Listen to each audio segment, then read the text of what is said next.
y'all, Darla here with Growing Tropical, and I'm still on the south side of our property.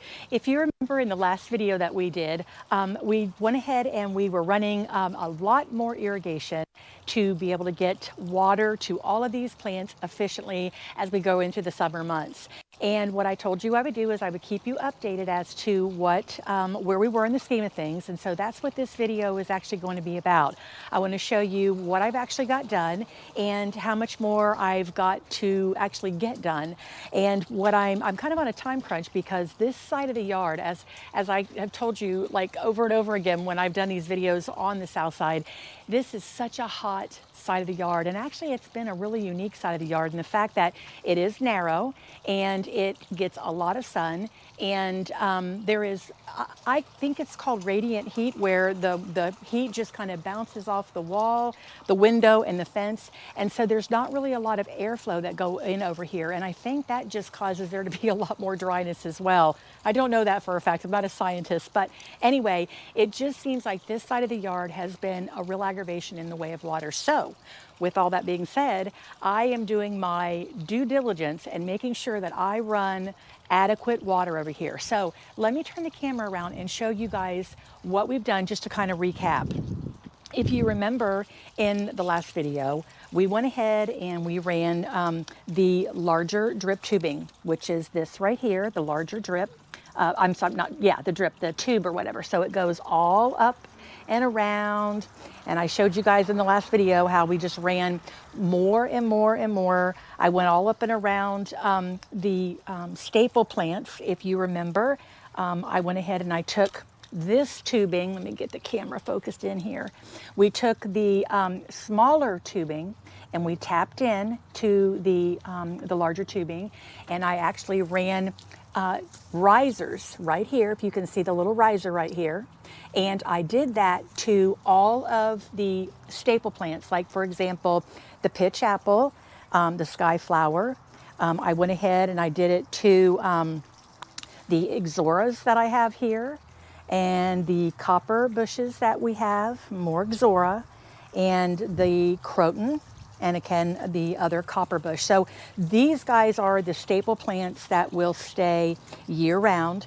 And then I figured with, for example, since the last video, I went ahead and I added a cluster of petunias here. Aren't they beautiful? I just love them. I don't normally grow petunias in the landscape. I usually grow them more in containers, but I'm kind of branching out a little bit this year, and I'm going to try to start growing them just like in clusters like this. And I think it gives such a beautiful pop to the garden. And so I haven't mulched yet. But I've went ahead and, like I said, we got all this side over here completely done. Let me show you. This is very exciting. I have let me get in here. It looks kind of ragged right now, but it's a Cherries Jubilee mandevilla vine. And what I've done was I purchased this trellis. It's just an inexpensive trellis I got from, I think I got it from Lowe's, if I'm not mistaken. But I'm going to go ahead and just kind of train it to go up. It doesn't really have, if I'm understanding correctly, this particular vine doesn't grow by itself. So like to wrap itself around with tendrils or anything. I believe the Dipladenia, those have, not I believe, I know they do. They have like vines, and then they're real fine, and you can like wrap them up and around things.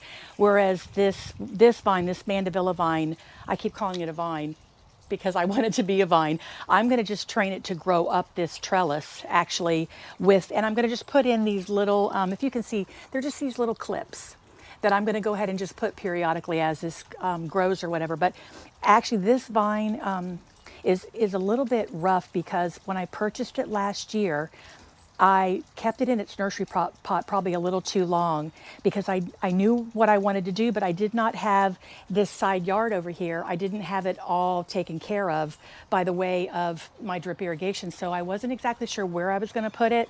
And I wanted to make sure that I was able to care for it. So it just kind of sat in a pot. It went through the winter months. It did not die, although it looked like it was going to die because it's all this stick. But what I did was I got it in the ground. I trimmed it all back, and I'm hoping that, well, I shouldn't have to hope anymore. It looks like it's actually doing its thing. I had trimmed it back probably, I don't know, maybe 3-4 weeks ago. And every couple of days I would come out here and I just started taking a look at it. And all of a sudden, just it seemed like overnight, boom, I had all these little exploding buds all over it. So I'm very excited. It's, like I said, it's a Cherries Jubilee, very tropical. It requires a lot of full sun. And so it will definitely get a full sun in this particular spot. So I'm real anxious to see how it's going to do in the garden. This is the first time I've actually grown a Cherries Jubilee mandevilla. I have grown just regular, like your standard, I don't know if you call them standard, but the basic yellow mandevilla shrubs. And I've also grown, and I'm growing actually in the backyard. I'll have to show those to you in another video, but the Dipladenia, the bright red color, and I have a pink one actually. And I've had a lot of luck with those. So hopefully this is going to do equally well, and I'm going to train it to grow up this trellis. So anyway, continuing with what I was going to show you, this side yard over here basically is done. I've added fertilizer over here, and all I need to do over here is go ahead and just mulch everything in really well. And then I'm going to be able to proceed to the other side. And let me flip the camera around and show you. This is the side that I am currently working on right now. So what I'm going to do is I'm going to go ahead and I have 2 Arboricola that are located right here, and I don't want them there anymore. It's a situation where it's like, you know, if you don't like something the way it looks in your garden, I've always said if you can't live in my garden the way I want you to look, you got to go somewhere else or get out of it all the way around. So anyway, I'm going to I'm going to take those Arboricolas out, and I'm going to be actually placing them back here. Let me show you where I'm going to put them. I'm going to be putting them right back here. And we've got croton. I've got a couple of croton shrubs in the back here. I've got a Christmas palm, an Adonidia, that I'm growing right here. And he is going to get, he's a triple. If you can see, let me show you. He's a triple trunk.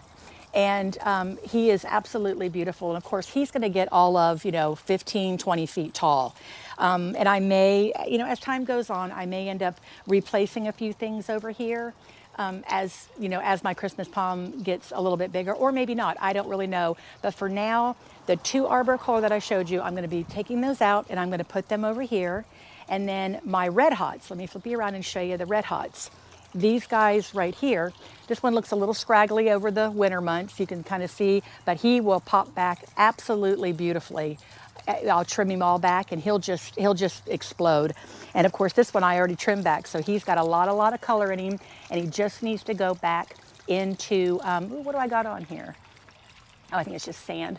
But anyway, the red hots, those are hibiscus, and they're actually known more for the variegated color that's on here. Look at the color that's on here. Isn't that beautiful? I absolutely love these. And the fuller sun, or the more sun that these guys get, the more vibrant they become. And they do actually have a red bloom. And the bloom is very pretty, but it's really not necessary, because when those are in the full sun, like I said, the foliage color on them is absolutely stunning. So those 2 I'm going to locate up front, because when that sun, right now we're covered by, you can see there's probably a little dappling in my light, we're covered by an oak tree in the neighbor's yard.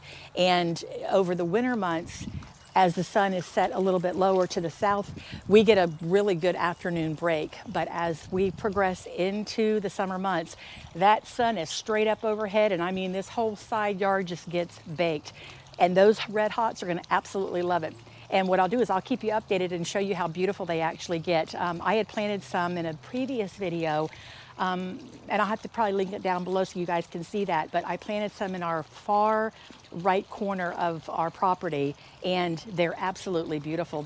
I trim them back all the time. As a matter of fact, I'm going to do another video showing trimming back those red hots, but they absolutely love their spot. They're absolutely vibrant, absolutely beautiful and vibrant in color. So I'm really happy with them. So anyway, what I'm going to do is I'm going to go ahead and get these Arboricola out. I'm going to go ahead and put them up here and do maybe a couple of little more things. I'm going to start tapping in on this side yard. I'm going to start tapping in like I did over on this side with the risers. I'm going to run probably some direct water right to my Christmas palm, and I'm going to run it to my pygmy date palm back here. This guy right here, I'm going to run him right in here. And I may go ahead and just do, like when I put these guys out in this part here, I may go ahead and just run a couple of risers right to them as well. And then when I relocate these Arboricola back here, I'm going to do the same thing, and I'm going to relocate them. I'm not relocate, well, when I relocate them, I'm going to go ahead and tap in to this brown tubing right here and run risers to that as well. So anyway, there you have it in a nutshell. And I'm really, really, really hoping with all my heart that by running all this tube over here, and as a matter of fact, I don't even know if I showed you. Let me turn the camera around and show you guys. Look at all this tubing. Look at all of this tubing that we've run. I've run it up. I mean, we kind of just went up and down, just like in an S-shaped pattern all over the place in here. We went ahead and we tapped in right here. You can see we've got a T coming right here where we tapped in and ran it out here and up and around. And of course, it does go back in the back there. And we did the same thing back here where we kind of tapped in with another T right here and ran it all back up into there. And I hope I'm not making you guys dizzy, but again, we tapped in here with another T and ran a whole S back into here as well. So I hope that we have added enough drip irrigation. Every 18 inches, the manufacturer puts a hole in that that tubing, actually the larger tube, and then by me going in and tapping in with the smaller tubing and putting those risers to some of those staple plants in there, I am hoping that we are going to have adequate water over here because it's all hooked into our sprinkler system. And this particular zone over here, when I hit that button, I should hopefully be able to water efficiently, that everything should just maintain its beauty throughout the summer. That is that is the goal and the ultimate plan. So anyway, let me go ahead and get these guys planted, and I'll take a look, or we'll take a look after I've planted them and show you how nice they look, I hope.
So what do you guys think?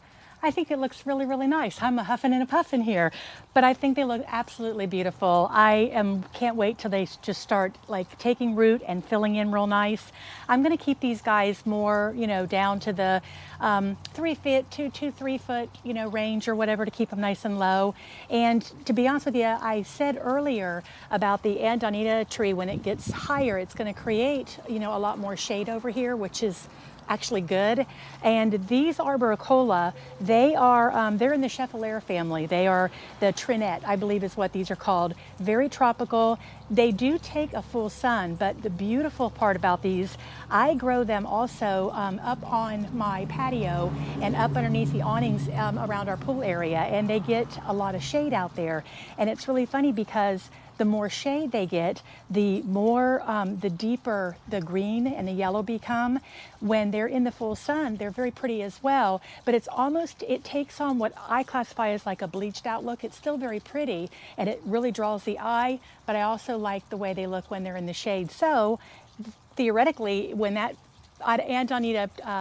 Christmas palm gets bigger and it does start creating, more shade over here, I may be able just to leave them right over here, and they'll just be a nice staple plant that just goes throughout the whole year. So anyway, I didn't get a chance to relocate the red hot, so that'll be another video. I am worn out. I have been working on this side yard all afternoon, and I just kind of wanted to keep you guys in the loop to let you know, where we were in the scheme of things, and let me be a cautionary tale for you all that are watching this on making sure. And that's really what this video is all about, making sure that you're getting the proper irrigation wherever you put it in your landscape, because it is really, really, really key to making sure that all of your plants stay vibrant year round. So you guys, I so enjoy this, and it's been great. I hope it's an inspiration. We're in, gosh, I think it's like the second week in March, and it's absolutely beautiful here in South Florida. And I just hope it was inspiring for you guys to get out, maybe think about doing something. If you're thinking about doing a kind of irrigation or something, now's the time to do it before it starts getting too hot in the summer months. So anyway, you guys, until the next video, bye for now.